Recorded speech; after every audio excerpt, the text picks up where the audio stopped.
My name is David Birdsell. I'm the Dean of the School of Public Affairs. On behalf of the students, the faculty, and the staff of the college, welcome to Baruch. We have a terrific morning ahead of us, and I'm going to start us, given that we're at a college today, with a quiz.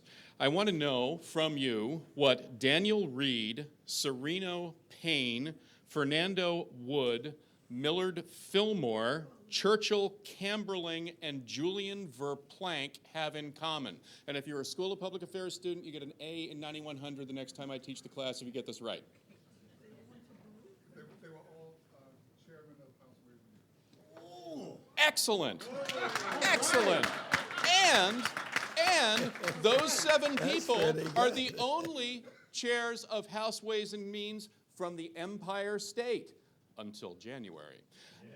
It's a historic moment, and it requires a historian in order to make good sense of it, and I'm happy to be able to introduce, in order to introduce today's guest, a historian, a former Fulbright scholar, a city banker, and the president of Baruch College, Dr. Kathleen Waldron. Thank you. Good morning, everyone, and welcome, Congressman Rangel. It's my great pleasure to introduce the congressman who really, of course, needs no introduction, but for the students in the audience who may not have read his entire bio, let me provide a little bit of background. As you know, Congressman Rangel is serving his 18th term as representative from the 15th Congressional District.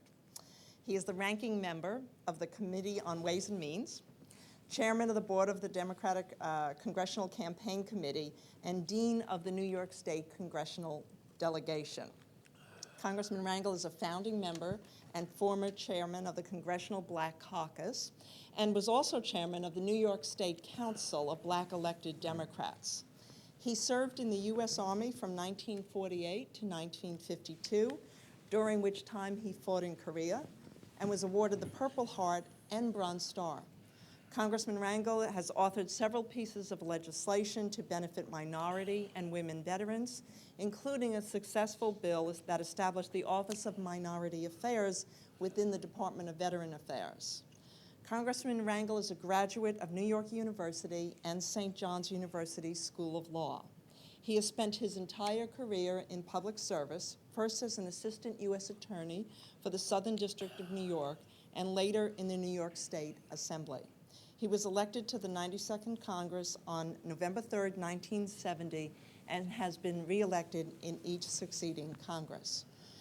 Congressman Rangel was commencement speaker at Baruch College last June at Madison Square Garden, where we had over 3,000 students graduating with parents and friends for a total audience of over 10,000 people, and he was a wonderful speaker to launch our next group of graduates forward into New York City, and we're very pleased to welcome him back to Baruch College today. Congressman. Thank you. Thank you. Thank you. Welcome, I'm Doug Musio. I'm a professor here at Baruch College at the School of Public Affairs. We welcome you, Barbara Fife, who's the co-director of the Center for Innovation and Leadership in Government. It's very proud to have Congressman Rangel here. We've got a long association, and I've been calling him Mr. Chairman for a long time, but he is Mr. Chairman. Welcome, sir. Good to be here, Doug. Thank you. As President Waldron mentioned, you were first elected in 1970 by beating Adam Clayton Powell, who was not only a legend in Harlem, but a legend beyond. Now you're about to become a legend yourself. How does it feel? It's the fact that the Democrats have gained control over the House is far more exciting to me than the fact that I'm scheduled to become the chairman of the Ways and Means Committee. You have no idea how it feels to have been in a Congress where people can introduce legislation, it goes to committee, have hearings, have it debated, and whether you win or lose, at the end of the day, you can say, I made some kind of a contribution. To be in a Congress where issues are in bills, you don't know how it got there, no hearings, the partisanship that existed, that exists even till today, would cause a person to see the traditions of the House of Representatives right before the eyes deteriorating. This is especially so with a president that apparently has no regard for the Constitution and is prepared to do things that normally a president could not do if the Congress would provide oversight over his conduct.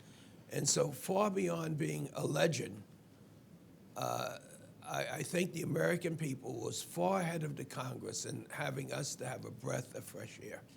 Okay, there's an old Brooklyn expression, payback's a bitch. You just talked about the partisanship or the hyper-partisanship of the Republican Party. You've talked about working in a bipartisan way, but you've got to tell me there's not a lot of anger on your side of the aisle, and this bipartisanship, this is real but.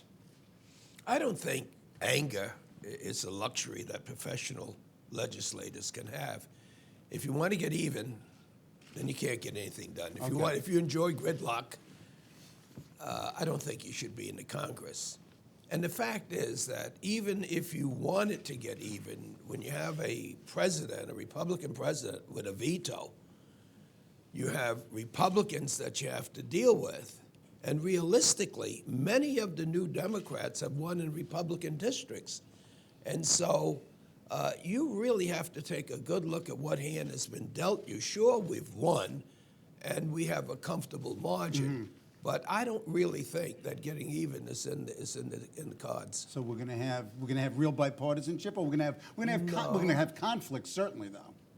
No, I wish I could promise that we would have bipartisanship. I was trying to answer your question as to whether or not we wanted to get payback. Right. The answer to whether or not we would have real bipartisanship, I really think is in the president's hands. Okay. He has to decide whether he wants to be a lame duck. We want to say at the end of 2 years that we earned the trust that the American people put into us. I'm not convinced they're in love with us. They've given us an opportunity to lead. And this is what we have to do if we don't expect to get the same reaction from the voters as the Republicans got. On the other hand, if the president is determined to stay the course in domestic policy, that is to privatize Social Security, to privatize health care, and to have tax cuts just for those people in the higher income and the corporate level and forget the middle income, I don't see how we can avoid it. I should say that I'm meeting with the Secretary of Treasury. I met with him twice. I intend to have other meetings. I want to do everything to avoid this because I would not want to leave the Congress saying I had the opportunity to chair the committee, but we didn't get anything done. In your first comment, you talked about the president in rather stark terms. One of your first committee assignments was on the House Judiciary Committee, and you sat, as I recall vividly, on the Nixon impeachment. Has George Bush committed impeachable offenses? Give us a little history here. Only hearings can tell. If you believe the books that have been written, any implication that the president knew at the time that he spoke to the nation and the Congress that there was no connection between Osama bin Laden and 9/11, that there were no weapons of mass destruction, there was no connection between him and al-Qaeda, and he would not pursue Osama bin Laden. If the president actually knew he was not telling the truth, of course it's an impeachable offense, but it's subjective as to whether he knew, what did he know, when did he know it. At the end of the day, he says that it was bad intelligence. Is there anything more or less about the Bush presidency, the signing statements, the disregarding of the Congress? How serious are the acts of this president in your mind? I don't think we have not had oversight on the executive branch. There's been some direction of this on the Senate side under Republican leadership. But with the exception of the books, which is very serious, that the president deliberately avoided any discussions that would lead us to Afghanistan, that he insisted, and there's some evidence that his people, that is Cheney, Wolfowitz, Rumsfeld, they had committed themselves to go into Iraq, Bolton, long before 9/11. This is very serious. This is very serious. And they've never testified under oath. I'm not certain whether the Pelosi administration will pursue that goal, but I don't have the answers. I have the doubts. Okay. That may be enough to at least start. Talking about starting, yesterday on Sunday you were on the national network talking about the draft, and it's the front page of AOL.com, you know, Congressman calls for a draft. You've had legislation on a draft since 2003. It was voted on, and then last year you introduced the bill. Talk about this legislation that you're going to propose and why a draft. My bill was never voted on. We have a process in the Congress which they call the suspension calendar. What it means is that if you have a non-controversial issue, naming a post office after you or something that, who cares, you know, and rather than have hearings on it and have debate on it and have it amended, be put in your middle initial, you know, you just get rid of this thing and say, let's suspend the rules, put it on this calendar. And in order to get, and you can have 20 minutes debate only if someone challenges it. And the person challenging it has to tell the speaker, the presiding officer, that they don't believe in that bill. And so, and you need 2/3 of the vote in order to show that it is non-controversial. Well, it was close to the election. The Rangel bill goes in. It goes to committee. I try to get it out of committee. I want to get hearings. They say no.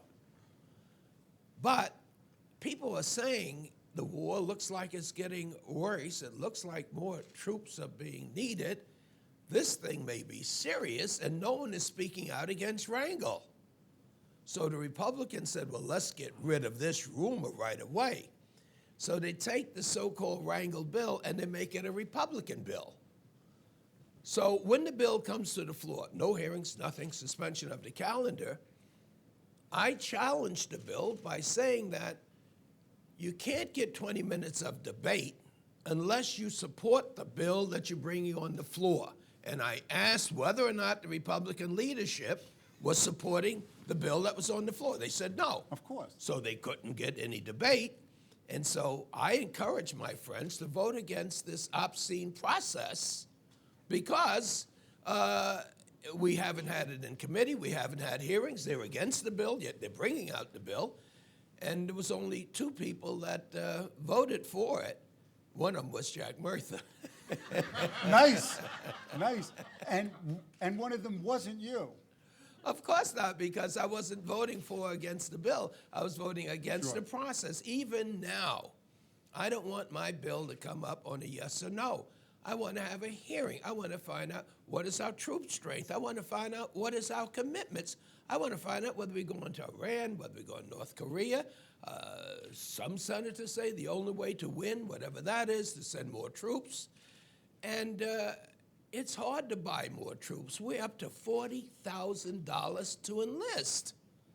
So I figure, since I know where these young people are coming from, that if the administration and those believe that we should enlarge our capacity there, if they truly believe it's in our national security to do it, I cannot understand how they are not prepared to make some sacrifice if you believe in it. Right.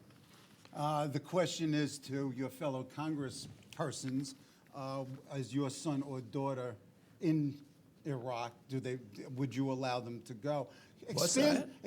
In other words, asking your colleagues whether their children are there is a very important question. It's not necessary for their children, their Well, community. metaphorically. I know, but it goes to the White House. You know, the fact that people having served is not nearly as important as to whether they know anybody that served. Do they really know that the 20,000 that are dead have families? Have they gone to the funerals? Have they felt the pain at all? Do they know what's going on? Have they visited the hospitals? Have they seen our kids without limbs, without faces? I mean, do they know what they're doing, or is this playing chess with other people's children?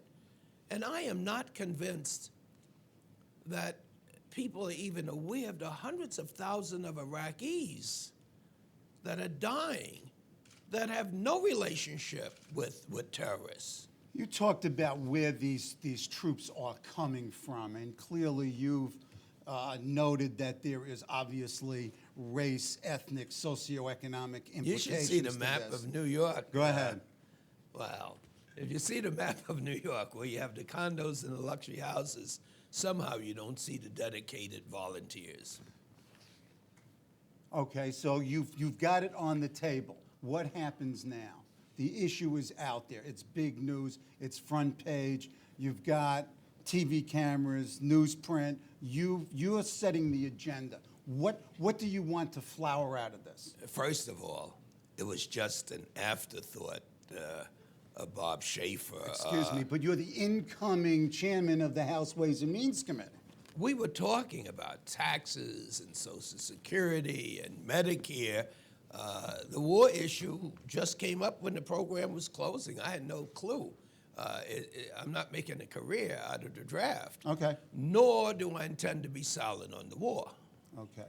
Talk about And the war is not an issue of the Ways and Means Committee, but as you pointed out, my voice on the floor will be constantly asking the question, Mr. President, share with me what is victory?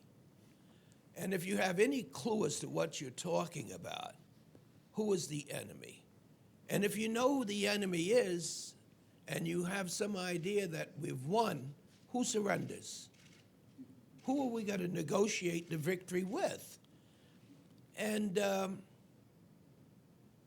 who sets the agenda in the Middle East? Not the Egyptians, not the Jordanians, not the Saudi Arabians. We do? We set the agenda?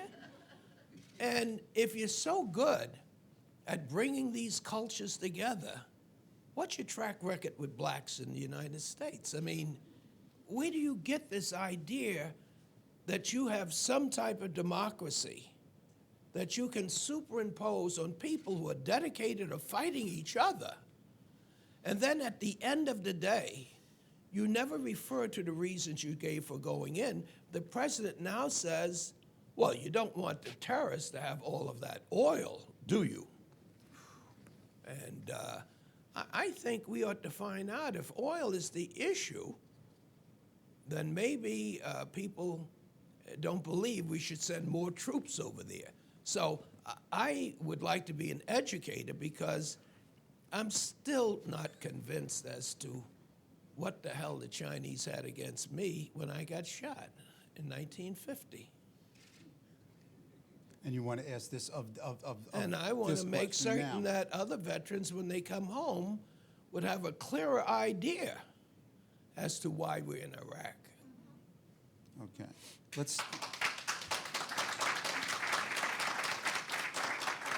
Let's stay in Iraq. I mean, if you look Let's at... not. Well, you and I conversationally, at least. Obviously, it was a major reason for the big Democratic wins on Election Day. Is there a Democratic agenda on Iraq? Is there a Democratic policy on Iraq? What's beginning to form now in the House and the Senate? You know, people ask that question as though the legislative branch of government should have a plan as relates to Iraq. Not necessarily a plan, but I mean, no, ideas. people will say you're against the war. What's your plan? You know, or what's your idea of what we should do? We have as many ideas as we got members. Okay. You know, but there's one thing that's abundantly clear: the American people are way ahead of the Congress in saying, "Do you know what the hell you're doing?" And you should come up with a plan. Who comes up with plans of war and peace? The executive branch. And so staying the course is not a plan. That's a political slogan. And we have to find out, what do you mean by staying the course? Because, Mr. President, as confused and as diverse as we are as Democrats, we get the feeling that the American people want to get the hell out of Iraq. And so, Mr. President, this staying the course business is not going to work. How do you call them into account? I mean, what is the nature of the oversight role? I mean, you talked earlier about the failure of the Republican Congress to oversee the executive, and in a sense, giving him an ex post facto blank check. What do the Democrats do? Hearings? How do you elicit this information from the executive? Well, as the president pointed out, I'm a former federal prosecutor. And basically, it's not what you've done, it's what you lied under oath about. So the best way in the search for the truth is just to ask people to put up their hands and swear that they'll tell the truth. And then ask a lot of questions concerning that. But the president, I really think, gets the message. This Jim Baker inquiry, which is It surprising. sounds like a setup to me. The commander-in-chief has got to get a group of people, other than generals, to say, is staying the course making any sense? I don't understand it, except it could be a face-saving device where they could say, Mr. President, you know, we didn't start this right, your goals were admirable, but we got to change the course. And then somehow, since he's got rid of Rumsfeld, he tells this new fella, what are your ideas? He listens to the commission. I don't know. But I really think that just setting this up and saying Rumsfeld's got to stay with me as long as I'm president, he's got to be here, that the president may have a lot of problems, but hearing, I don't think, is one of them. What about reacting to what he hears? Is that a problem? I hope it's not. I hope it's not.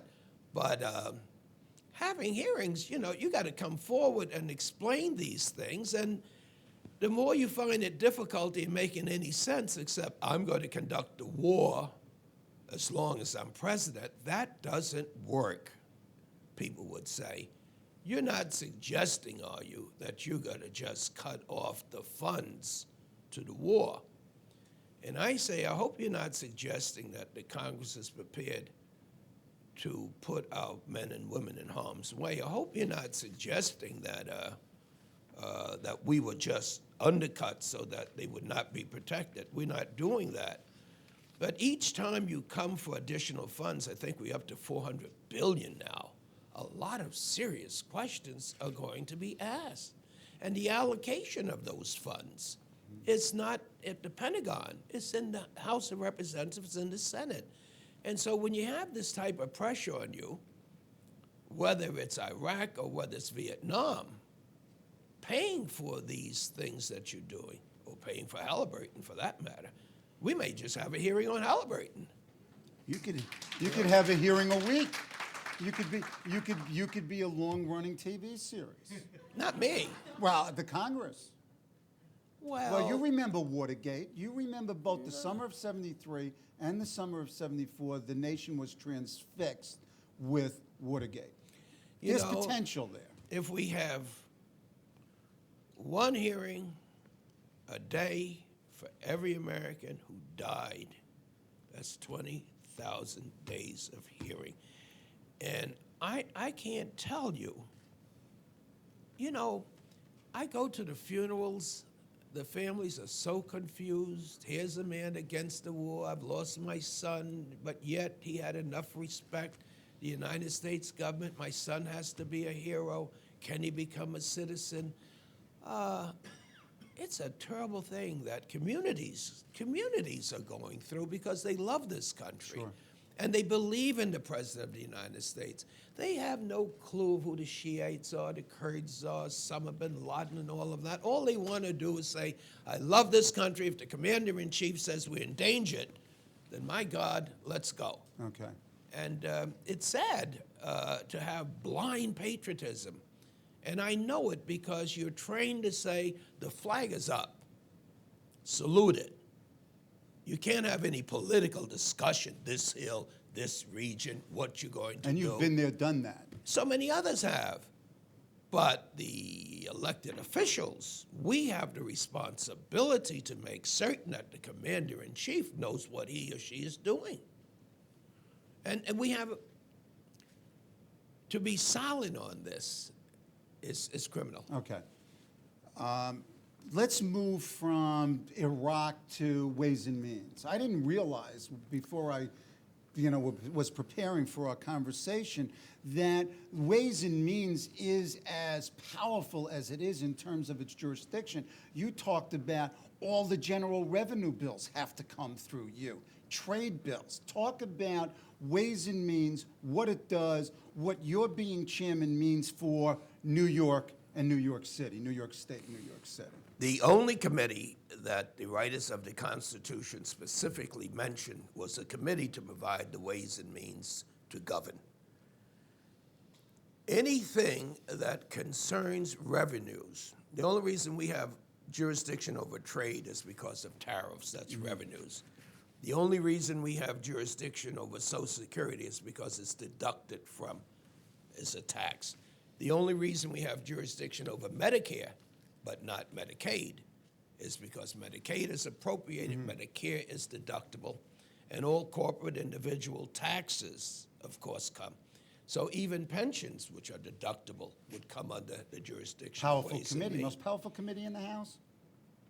I don't think there's any question about that, but when you have a Republican president, as I pointed out earlier, you just can't say, I am awesome and I am powerful and this is the bill. First, you have to get the bill passed on your committee. Then you have to take it to the floor. And we meet probably more than most committees because of the complexity of the legislation. And then we have to be salesmen on the floor so that Republicans and Democrats would know what their constituents would want in that bill.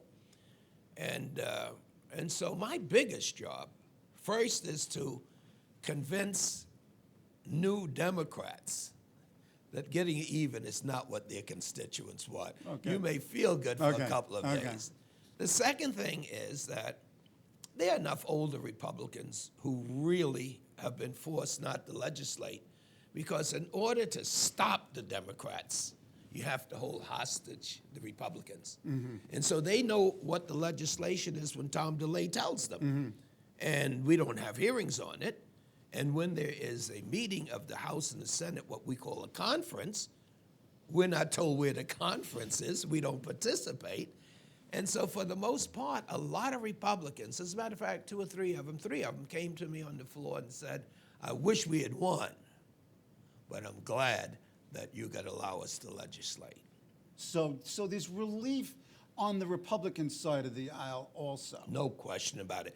But of course, even if we had not won, the fact that Tom DeLay is going away would have been a sigh of relief for Republicans as well as Democrats. What about Bill Thomas? Bill You Thomas? got into a little altercation with Representative Thomas. They called in the Capitol Hill Police, in fact. You're I smiling. wasn't involved in Yeah, any no, that wasn't what the report said. And in fact, when I checked your rap sheet, again preparing for this interview, you've been arrested at least 3 times. The last in 2004, protesting Sudanese policy. In 1999, the Amadou Diallo, and in the mid-'80s, anti-apartheid. Little feisty here, no?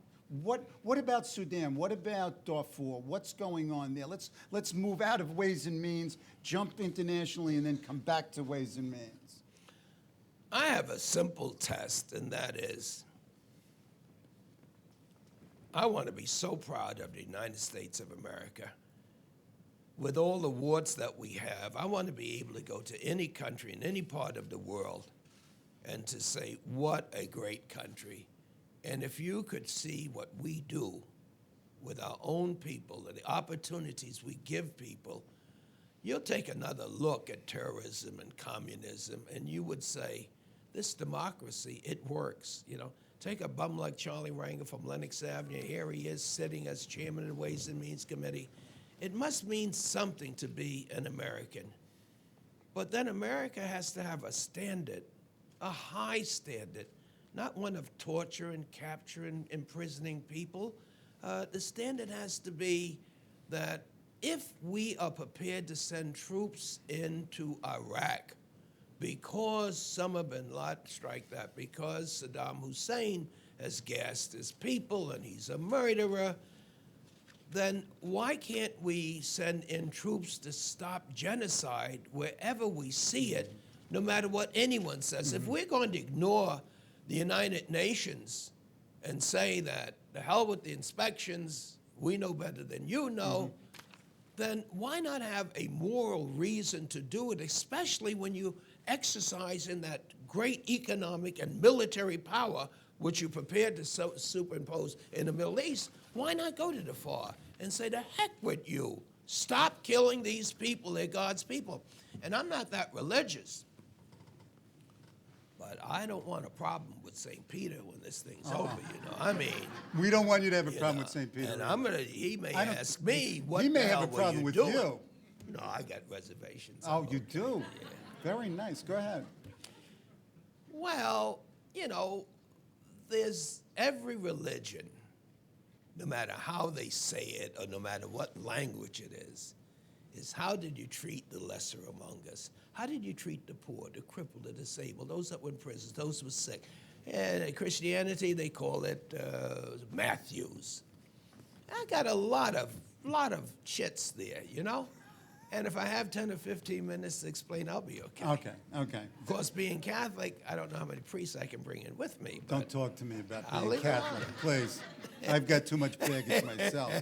You mentioned about that rogue Charlie Rangel starting on Lenox Avenue and ending up chairman of Ways and Means.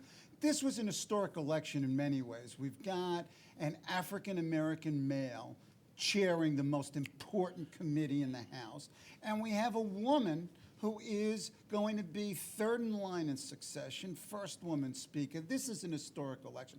Talk about the larger symbolisms, if you will, of this vote. What does it say? Does it preach that message that you were just talking about to the world? I don't know. People look at it differently. I think my biggest satisfaction was during the campaign, I was in South Carolina, and an old black gentleman, I shouldn't say old, he must have been around 76. Uh-oh. Uh-oh. We're not going there. We're not going. You were born when? 1930? Yeah. Excuse me. Go ahead. Okay, but, a senior American. You Okay. know. Senior American. Yeah. Distinguished senior American. Distinguished, not He extinguished. had his distinguished. grandson there with him, and he said, shake this man's hand.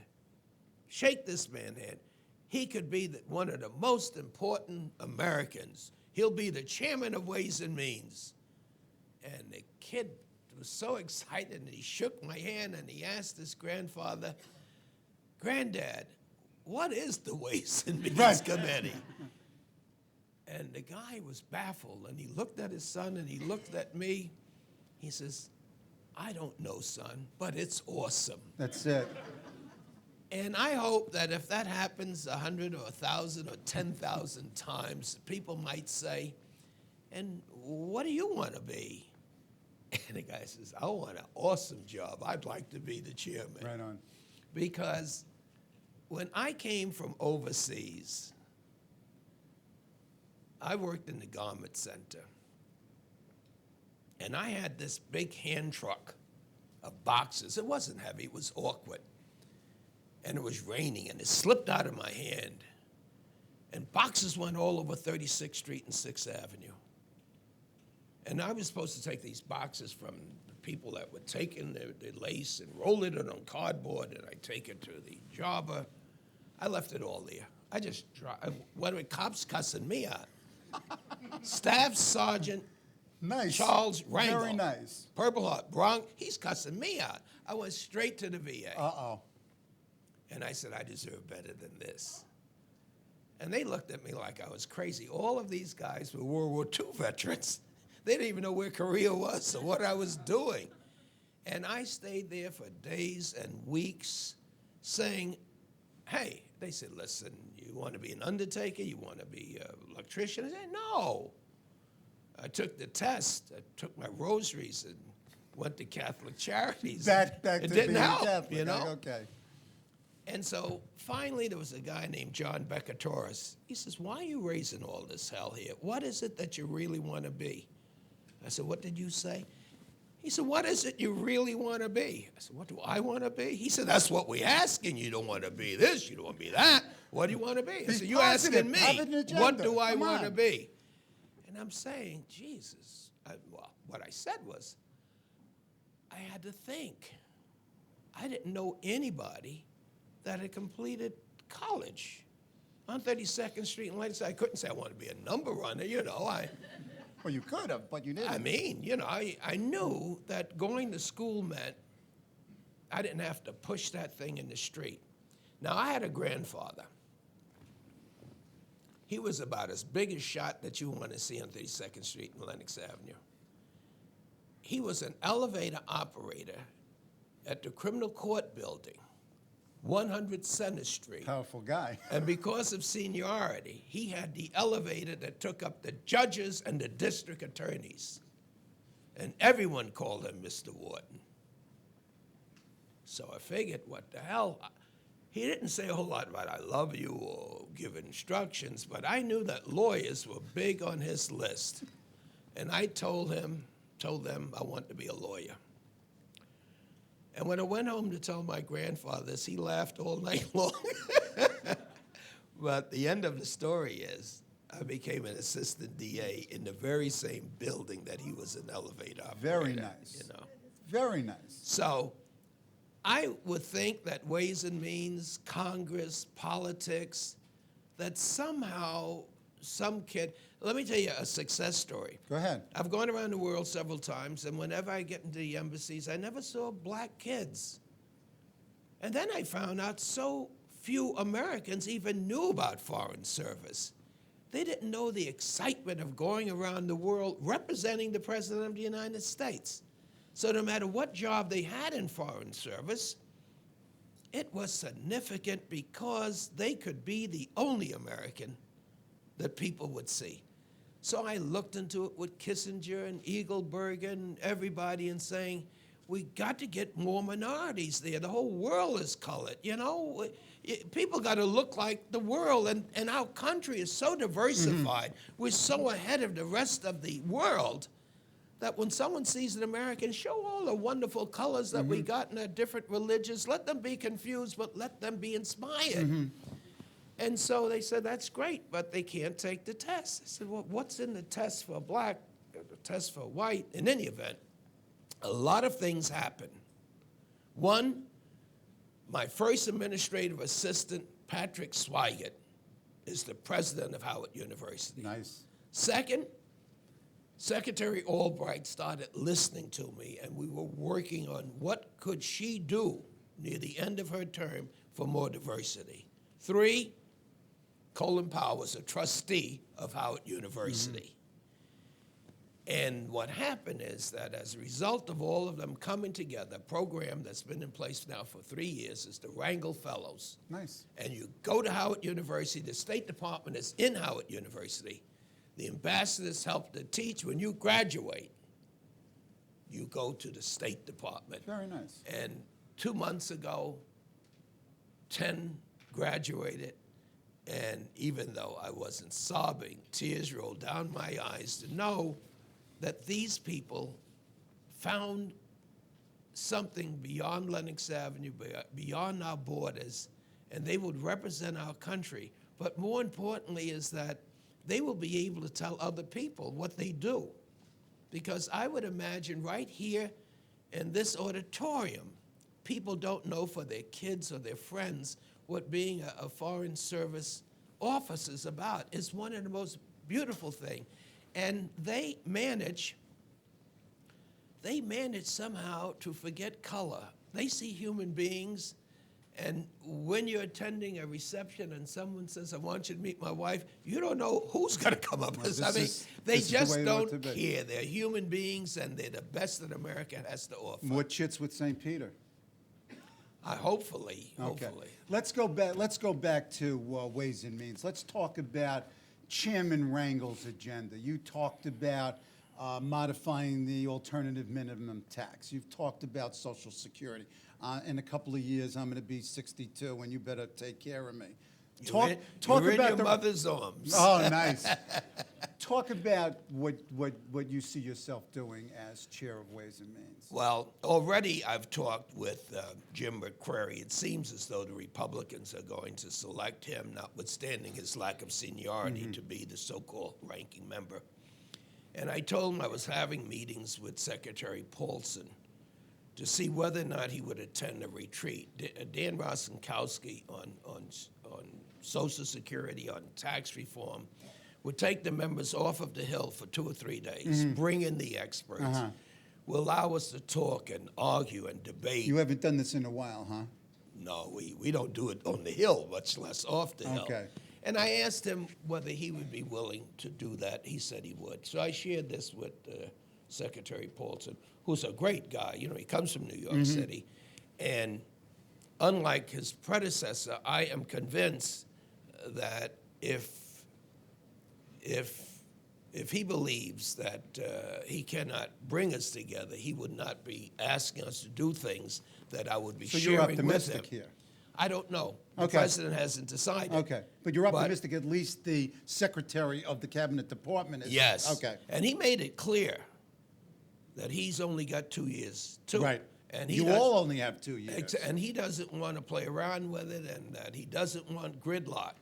And so we will go on retreat. Everyone agreed on that. I asked him, could he consider bringing to us some housekeeping, low-hanging fruit, things that he would want us to do that's non-controversial, so that for the first time our committee could pass something. I told him I was convinced if the Ways and Means Committee brought out a bill that we all agreed to, the House would just stand up and applaud. What's the first bill? It's in their Give hands. us an idea Well, of what it might research and be. development is a credit bill. It encourages people to have research and development. But we don't pass it on a permanent basis, and we should, because our corporation should want really to know what they can depend on so we can make that permanent. We have tax credits for removing tax liability for 2 people that are married. They call it the marriage penalty. We can make that permanent. Tuition tax credit. I mean, heck, our country really should have universal health care and the ability for everyone who wants to get training in college. If we could find the language, I don't see how they can challenge that. For the middle income, college tuition is a terrible burden to have, and we could do something there. But on the other hand, I'm wide open to things that they may want, Okay. assuming that they're not going to be controversial. Before we go on this trip, I'm going to ask the Republicans and the Democrats, what would you want to do? What do you think is reasonable? What is less costly? Now, once we have that, I would think that a good thing for the country, the Congress, and the Democrats and Republicans is to shatter this myth that Democrats just want to raise taxes.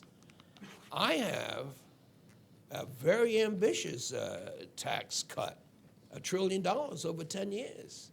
They call it the removal of the alternative minimum tax. Here we find that the Congress, in order to get after the millionaires who are paying no taxes, they said, hey, after you figure out you don't owe any taxes, you do it the other way. There's an alternative which you don't have these deductions that you're able to do, and you pay at least something. And so that sounded good at the time, but we didn't fix it for inflation, so middle-income people started getting here, and now we find 23 million people paying this that shouldn't. Is it expensive? Yes. Is it challenging? Yes. Where you gonna get the money? Hey, that's what the president's about. That's what Republicans about. That's what the Senate. I would like to see that too on the table. If we really got ambitious, we would try to fix Social Security. It's not an emergency for now, but if we keep going the way we're going, 20 years out, we will have a serious so I'm problem. okay. You'll be okay. Okay, thank you. I just wanted And to then make we sure. have the Medicare program, which is an elephant in the living room that no one even wants to touch. And of course, tax reform. We have a volunteer system of taxes. but it won't be volunteer for long if people see that the secretary is paying more taxes than the boss is paying because they've been able to put things into the tax code that would be loopholes, that would be shelters. And so if we got out all of that, it would be more than enough money to remove the alternative minimum tax. But you can't do it, Democrats can't do it, and Republicans can't do it. It has to be bipartisan. The answer to most of these questions would be the president saying, do I want to be a lame duck and gridlock, or can I meet these guys halfway and get something done? We have no clue as to what the answer is going to be. Okay, we've got 5 minutes. We're going to do a lightning round, word associations. As few words as possible, capturing, your thinking on it. We'll do about 4 or 5 of them. Dick Cheney. You want me to say SOB, but I'm not. No. Okay, is that it? That ends that. That's it? Mississippi. I'm sorry. Rudy Giuliani. I hope he runs. Why? I just hope he runs. Oh, man. You're not going to explain that? I do believe that, the United States, the country's mayor, people ought to know who he was when he was just the city's mayor. I don't see any good coming out of this. Huh? I don't see any good coming out of this. No, I don't want to say anything that would discourage him. As a matter of fact, Ooh, Charlie Rangel endorses Rudy Giuliani? for the primaries, Republican primaries, count on you it. like this? I think no. it's exciting. You're bad. I You're can't definitely wait. bad. Barack Obama. A real upcoming American star. Really? President? It get depends 2008. it depends on the players. But possible. Oh, no question about it. There's no question. Once your name is mentioned, you're under a lot of scrutiny. And he'll be tested in the next few months as to whether or not he could be considered to be a serious candidate. But I really think that the fact that his name is out there, that he's already had and he's young, that he's had some type of a great victory. Okay. You were the first major figure to support Hillary Clinton. In fact, you urged her to run for the Senate. Where do you see her now, and where do you see her in 2 years or 4 years? I'm glad that you framed the question the way you did. I see her as an outstanding candidate for President of the United States. Do you think that she'll do it? She has to analyze. Or she's doing it? I think the hat's going to be in the ring. It cannot not be in the ring. And other people are taking a look at her and Obama, and they're deciding whether or not they're going to run. I hope Kerry spares me I really do. Oh, yeah, please. He's a nice man, But yes, we don't. But the point that he made about education and the military and the draft, in a sense, is of a piece of what you're talking about. He just did it so bumblingly. it's not. A lot of people reach that conclusion. Okay. We have the best educated Army because up until several months ago, they had to be high school grads. Mm-hmm. And so to say that they couldn't be successful, what he was thinking about is that he wanted to make a bad joke about the president. Oh, I know that. But I don't think that he could wrestle with the fact that if you had a decent job, and he knows this is what you're saying, what I would say. Right. If you had a decent job, if you had the opportunity, he knows in his heart you would not be in that damn military. Right. Okay. But you don't call them Oh, uneducated no. bugs. I mean and that's what why you happened. made the face about John Yeah. Kerry, and a lot of people made a Yeah. face about John Kerry. Okay, we've got 3 minutes. Seasonal questions. Thanksgiving. Since you're talking turkey today, who are the winners of the Wrangell 2006 Turkey Awards? Let's say you're giving 2 or 3 turkey awards. Do you have any? Rumsfeld, Who else? Cheney. One more. I'll leave him alone.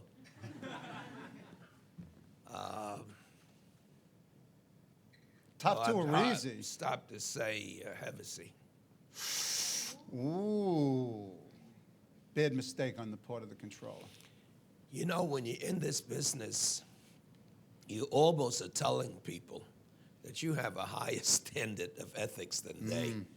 You're saying, elect me and watch how I'm going to improve. So no matter what dumb mistake that you make, you just can't say that you're sorry. Because if people enter this business thinking that you can do those type of things, there's no sanction.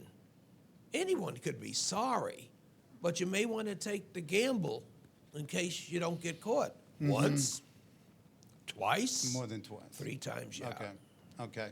Finally, who or what would win the Wrangle 2006 Thank You Awards this season? Who or what do you have thanks for, giving thanks? Oh, boy. I guess those people who've lost people in the war, that's been mangled in the war, and they still have faith and confidence in our country. I go to the funerals. They have the flag on the coffin. They have the flags in their lapels. They love this great country, and I love them, and I don't want people to have that kind of pain. It could reach the point, Doug, that people give up on our country, and I don't want that to happen while I'm here, that they lose confidence. And when people that have been in the Congress as long as I have cannot answer the basic questions as to why did my son die, I have to embrace, hug them, and say, have confidence. We'll straighten it out. We'll straighten it out. And the American people have given us the opportunity to try to find what happened so that it doesn't happen again. And so I think for those people who've lost their loved ones in a war that they don't understand, these are the people that make America as great as she is, and it is a great country, and we can't lose them. Thank you, Congressman.